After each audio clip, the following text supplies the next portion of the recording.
우리 하나님 주시는 말씀 같이 보겠습니다. 에베소서 1장 18절 19절 두 절 말씀입니다. 에베소서 1장 18절과 19절 두 절 말씀입니다. 우리 한음성으로 함께 읽겠습니다. 시작.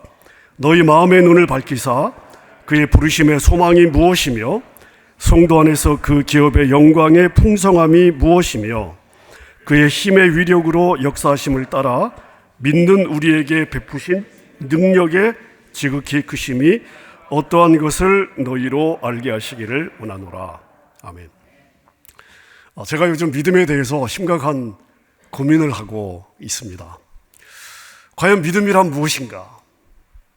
내가 믿는 믿음은 과연 성경적인 믿음인가? 나에게는 그 믿음이 있는가? 아니면 내가 믿음이 있다고 착각하고 사는 것은 아닌가?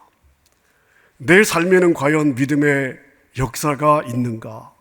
믿음의 증거가 있는가? 이런 질문들을 제 자신에게 던져보고 있습니다. 그러면서 사실은 제가 혼자 많이 갈등하고 있습니다. 그래서 이러한 갈등 속에서 믿음에 대해서 이야기하고 있는 성경 구절들을 제가 한 구절씩 좀 묵상을 하고 있는데, 오늘 우리가 읽은 이 에베소서의 말씀도 요즘 제가 묵상하는 구절 중에 하나입니다. 믿음에 대해서 이야기하고 있는 굉장히 중요한 말씀이고요. 그리고 에베소서 1장 17절, 18절, 19절 이 석절의 말씀은 지난 몇 년 동안 우리 일천번제를 가지고 기도하신 분들은 아마 귀에 못이 박히도록 놓고 기도를 했을 것 같습니다. 제가 대학생 시절에 수양회 때 이 말씀을 만난 이래로 이 세 구절이 저에게는 평생의 기도의 제목이 되고 있습니다. 이 구절을 보면 바울 사도가 성도들의 마음에 눈을 열어주십시오, 이렇게 기도하고 있습니다. 에베소 교회는 바울 사도가 3년 동안 목회를 했던 교회입니다. 보통의 경우에는 2주 동안 전도를 하고 교회를 세우고 또 다른 지역에 가서 한 달 정도 전도를 해서 교회를 세우고, 이게 바울 사도의 전도 여행의 패턴이었습니다. 그런데 에베소만큼은 바울 사도가 3년을 목회를 했어요. 그만큼 에베소 교회 성도들과 바울 사도가 끈끈한 관계였다는 것을 우리가 짐작할 수 있습니다. 그런데 바울 사도가 자신이 섬겼던 그 에베소 성도들을 위해서 기도하면서 에베소서에 두 기도가 나오는데요. 이 첫 번째 기도가 오늘 우리가 읽은 이 본문입니다. 바울 사도가 우리 성도들의, 에베소 성도들의 마음의 눈을 열어주십시오. 마음의 눈이라고 하는 것은 믿음의 눈이죠. 영의 눈입니다. 영의 눈을 열어주십시오 라고 기도를 하면서 이 눈이 열려서 세 가지를 보게 해주십시오. 이렇게 기도를 하고 있습니다. 그 세 가지가 뭐냐면요, 하나님 성도들의 눈을 열어주셔서 하나님이 저들을 왜 부르셨는지, 저들의 부르심을 향한 하나님의 소망이 무엇인지, 부르심의 목적이 무엇인지, 이것을 저들이 보게 해 주십시오. 두 번째는 뭐냐 하면 하나님께서 저들에게 이미 주신 하나님의 기업이, 하나님의 선물이 얼마나 영광스럽고 풍성한지를 보게 해 주십시오. 마지막으로 세 번째가 뭐냐 하면 믿는 자 안에서 역사하시는 하나님의 능력이 얼마나 큰지를 보게 해 주십시오. 이 세 가지 기도를 바울 사도가 하고 있습니다. 제가 이 세 가지 기도 제목을 놓고 늘 제가 대학생 시절부터 기도를 하고 있는데요, 요즘은 믿음과 관련해서 이 19절을 집중적으로 제가 기도를 하고 있습니다. 그런데 이 19절이 우리가 보는 개역 개정 성경으로 읽어보면 말이 되게 어려워요. 그래가지고 저도 이걸 새번역 성경으로 읽었다가 공동 번역으로 읽었다가 영어도 킹 제임스로 읽었다가 또 NIV로 읽었다가 여러 번역본을 보면서 이제 한 구절 한 구절 도대체 이 19절이 의미하고 있는 것이 뭐냐 고민했던 적들이 꽤 있습니다. 자, 이 세 번역으로 제가 19절을 여러분에게 한번 읽어드리겠습니다. 세 번역으로 믿음에 관련된 구절인데요. 믿는 사람들인 우리에게 강한 힘으로 활동하시는 하나님의 능력이 얼마나 큰지를 여러분이 알기 바랍니다. 자, 이거 세 번역 성경인데 여러분 이 말이 무슨 말인지 딱 마음에 와 닿으세요? 자, 개역 개정도 어려운데요. 세 번역 쉽게 풀어놓은 이 구절도 사실 그렇게 쉽지 않습니다. 근데 한마디로 이런 이야기입니다. 성도들이 자기 안에 계신 하나님의 능력이 얼마나 큰지를 보게 해주십시오. 성도들 한 명 한 명 안에 하나님이 계신데 자기 안에 계신 하나님의 능력이 얼마나 큰지를 성도들이 보게 해주십시오. 눈을 열어주십시오. 영의 눈을 열어주십시오. 자, 바울 사도의 기도의 포인트가 바로 이겁니다. 제가 요즘은 이 19절을 놓고 기도를 하면서 다시 에베소서 그 주변 구절들을 제가 보니까요. 20절과 21절이 우리나라 말 성경에는 끊겨져 있는데 20절과 21절이 19절과 연결이 되어 있더라고요. 자, 그래서 20절과 21절을 보면 19절에서 이야기하고 있는 하나님의 능력이 도대체 어떤 능력이냐. 자, 우리 안에 계신 하나님에게 능력이 있는데 도대체 그 하나님의 능력은 어떤 능력이냐, 이것을 20절과 21절이 이야기를 하고 있습니다. 제가 세 번역으로 20절, 21절을 제가 한번 읽어보겠습니다. 하나님께서는 이 능력을 그리스도 안에 발휘하셔서 그분을 죽은 사람들 가운데서 살리시고 하늘에서 자기의 오른쪽에 앉히셔서 모든 정권, 권세, 능력과 주권 위에 그리고 이 세상뿐만 아니라 오는 세상에서 일컬을 모든 이름 위에 뛰어나게 하셨습니다. 자, 여러분 쉽게 말씀을 드리면 하나님의 능력은 어떤 능력이냐? 우리 안에 계신 하나님께 능력이 있는데 그 능력은 어떤 능력인가 하면 죽은 예수를 살리신 능력이라는 것입니다. 죽은 예수를 살리신 능력입니다. 자, 여러분 우리 주변에 보면요, 능력 있는 사람들이 많습니다. 자, 그런데 죽은 사람을 살리는 능력을 가진 사람은 아마 못 보셨을 것 같습니다. 이것은 사람이 가질 수 있는 능력이 아닙니다. 아무리 능력이 많아도 죽은 사람을 살릴 수 있는 능력을 가진 사람은 없습니다. 자, 근데 우리 안에 계신 하나님은요, 죽은 사람을 살리는 능력이 있답니다. 근데 바울 사도가 여기서 이야기하고 싶은 포인트가 뭐냐 하면 죽은 사람을 살릴 정도의 능력이면 그 능력은 전능하신 능력이다.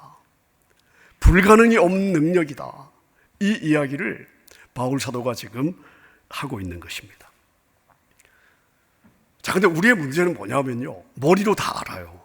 마음으로 인정도 해요. 자, 그런데 이게 실제 내 삶에서 이런 능력이 있는 분이 내 안에 있는데, 그것도 알겠는데, 인정을 하겠는데, 내 삶에 과연 이런 능력이 나타나느냐? 과연 내 삶에 이런 믿음의 능력, 이 믿음의 역사, 믿음의 이 증거, 이 믿음의 열매들이 과연 내 삶에 과연 있느냐? 자, 이것을 돌아보게 되는 것입니다. 이런 질문들을 제가 요즘 끊임없이 저에게 던지고 있습니다. 도대체 문제가 뭘까? 머리로 알고 마음으로 인정해요. 다 아멘 하는데 왜 실제 내 삶에는 이게 없냐? 도대체 문제가 뭐냐? 자, 이것을 생각해 보니까 우리 말에도 문제가 있겠다는 생각이 들었습니다. 가령 예를 들어서 우리는요, 소망의 말과 믿음의 말을 혼돈해서 쓰는 경우들이 많습니다. 소망의 말을 하면서 이게 믿음의 말로 생각을 하는 경우들이 많더라는 것입니다. 자, 여러분, 소망은 무엇입니까? 소망은 현재의 상황에서는 쉽게 이루어지기 어려운 일인데 꼭 이루어졌으면 좋겠다. 자, 이게 소망입니다.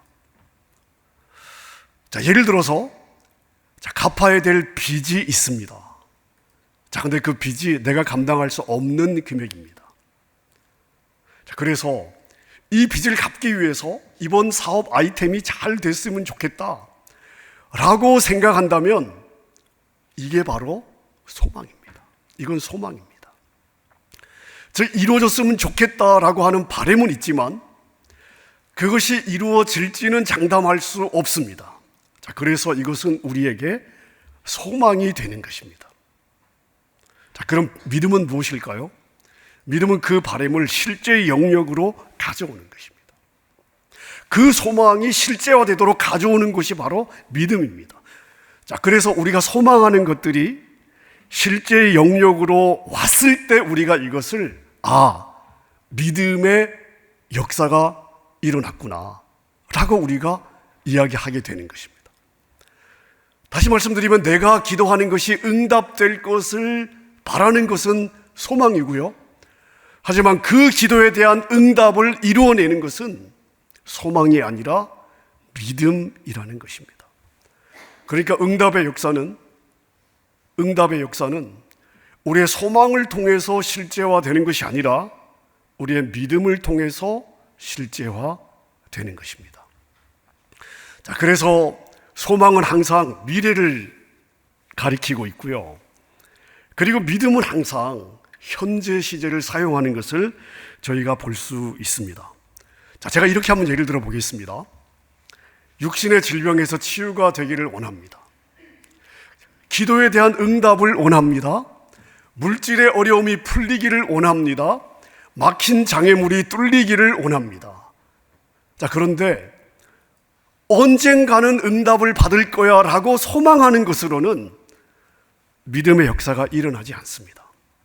그게 지금 내 앞에서 일어날 것에 대한 확신을 가질 때, 그리고 확신을 가지고 믿음을 선포할 때 실제 삶에 뭔가 눈에 보이는 역사가 나타나게 된다고 말씀을 하고 있습니다. 자, 그래서 제가 또 이런 질문을 한번 해봤습니다. 과연 내 믿음은 성경적인 믿음이냐? 나는 그냥 우리가 상식적으로 생각하는 그런 믿음을 가지고 있는 건가? 아니면 성경이 이야기하고 있는 그 믿음을 나는 가지고 있나? 이런 질문을 제가 제 자신에게 던져보았습니다. 자, 여러분, 성경적 믿음이란 어떤 걸까요? 하나님께서 말씀하셨으면 하나님의 말씀이 뭔가 이야기를 했으면 말씀이 이야기한 그대로 이루어질 것을 믿는 것. 자, 이게 성경적인 믿음입니다. 자, 그런데 만약 우리가 하나님이 말씀하셨지만 그 말씀이 그대로 될 수도 있고 되지 않을 수도 있겠지. 어떻게 말씀하셨다고 그 말씀한 대로 다 되겠어. 내가 이해가 안 되는 말씀도 많은데. 자, 라고 우리가 생각한다면 이것은 성경적인 믿음이 될 수가 없는 것이죠. 성경은 이것을 그건 성경적 믿음이 아니야 라고 말하는 것이 아니라 그건 불신앙이야. 성경은 이렇게 이야기를 하고 있습니다. 자, 우리가 하나님을 믿는다고 이야기하면서도 우리가 하는 말을 가만히 들어보면 믿음의 말을 하기보다는 불신앙의 말을 하는 경우들도 상당히 많습니다. 자, 그런데 우리가 불신앙의 말을 하는 이유가 무엇인지를 생각해 보면 대부분 우리 이성으로 재단하고 따지고 그리고 눈에 보이는 현실로 우리가 판단하기 때문일 것 같습니다.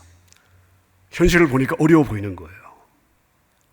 내가 내 경험과 내 상식과 내 이성으로 판단해 보니까 그건 좀 아닌 것 같습니다.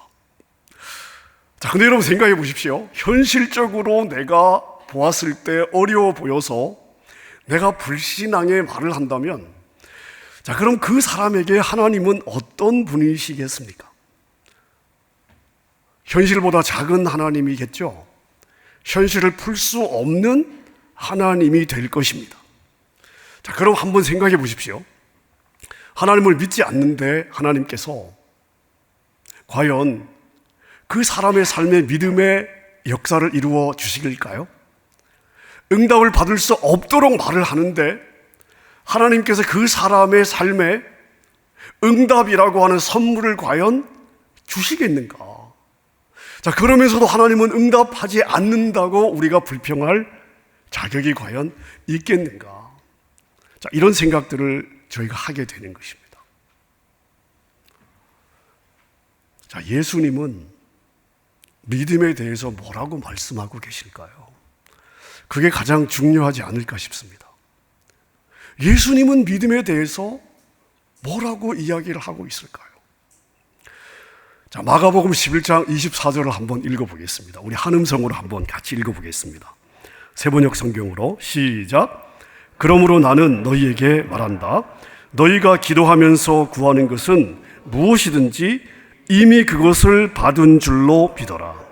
그리하면 너희에게 그대로 이루어질 것이다.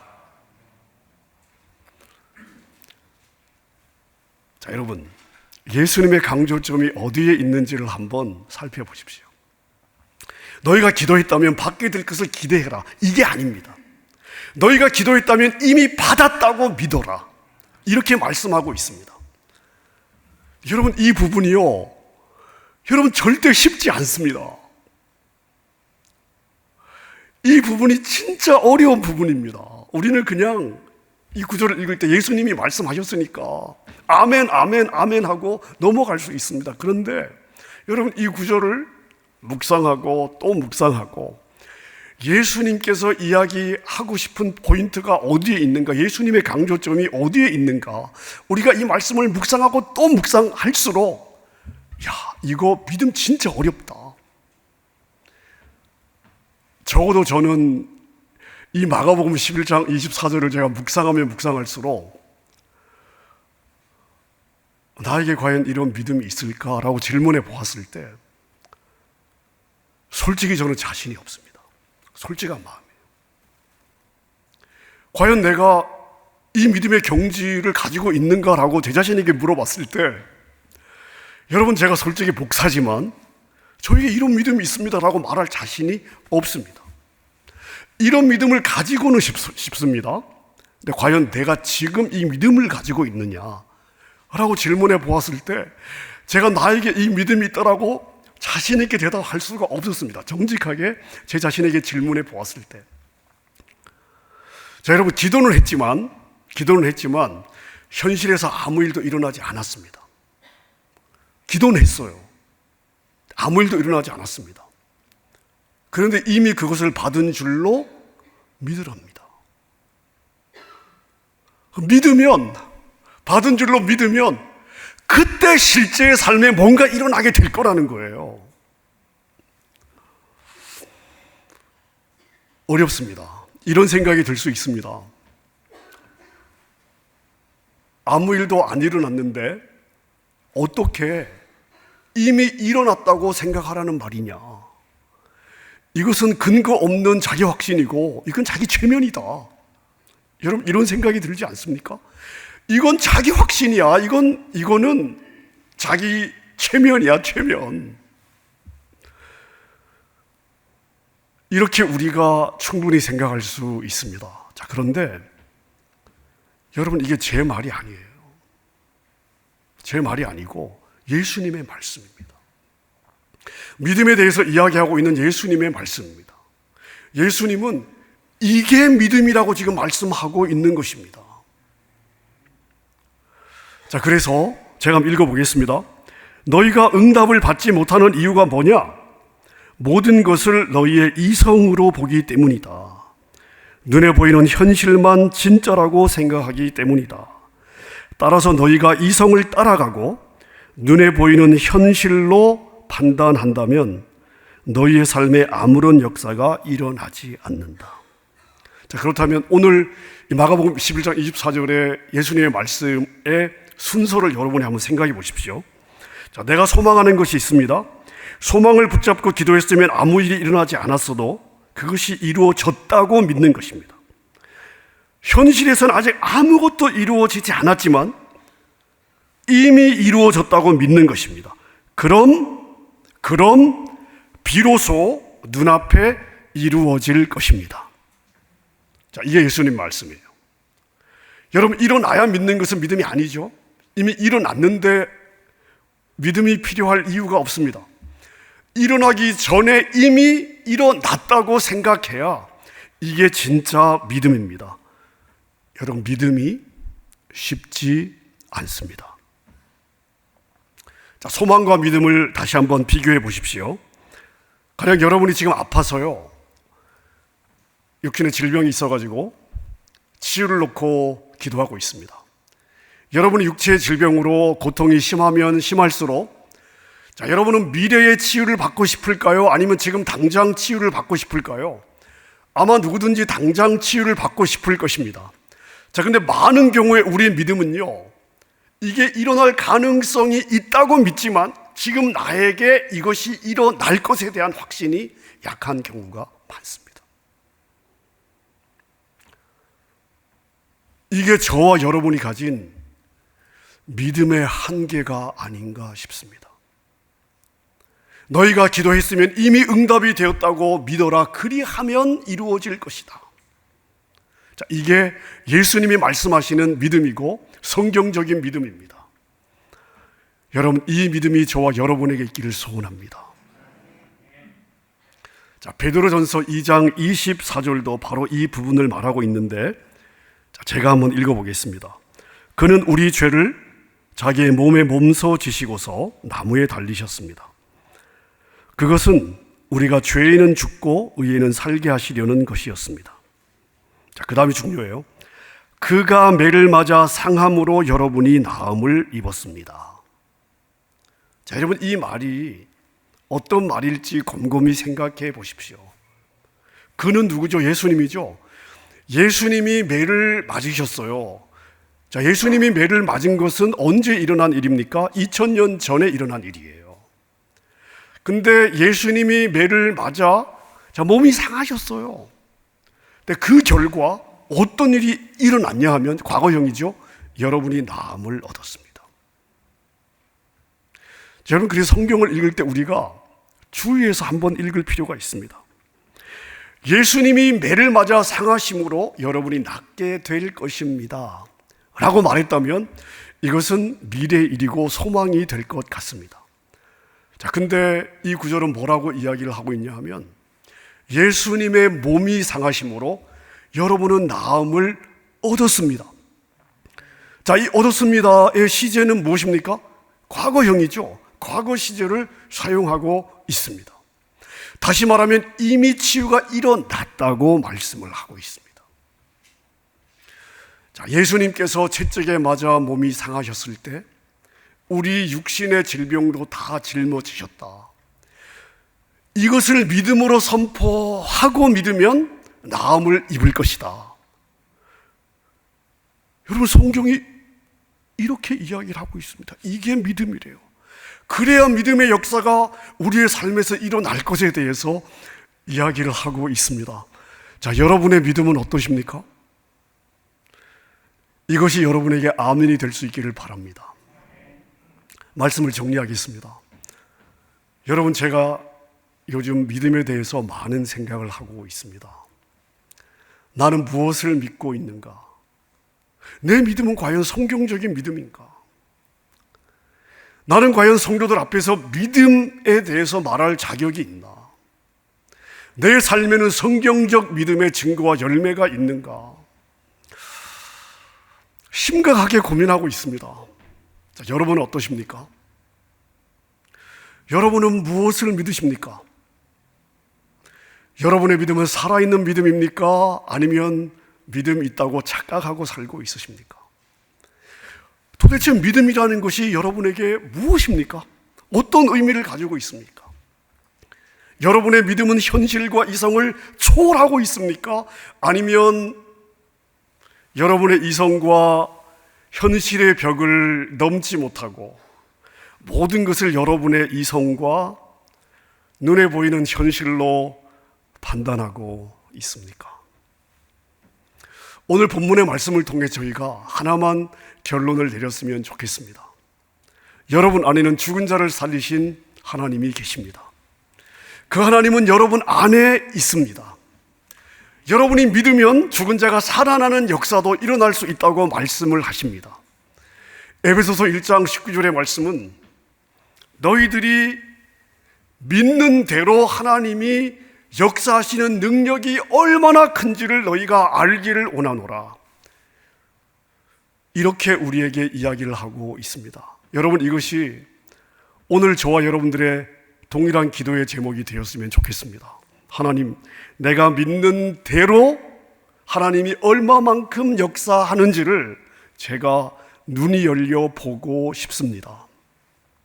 그 성경이 말하는 그 성경적 믿음까지 자라고 싶습니다. 앞으로 몇 주간 이 성경적 믿음과 우리 각자의 믿음을 한번 비교해 보면서 성경적 믿음으로 무장하는 기회가 되었으면 좋겠습니다. 그래서 내 안에 계시는 하나님, 그리고 그 하나님이 보장하시는 그 믿음의 증거와 열매들을 직접 경험할 수 있는 저와 여러분이 될 수 있기를 주님의 이름으로 축원합니다.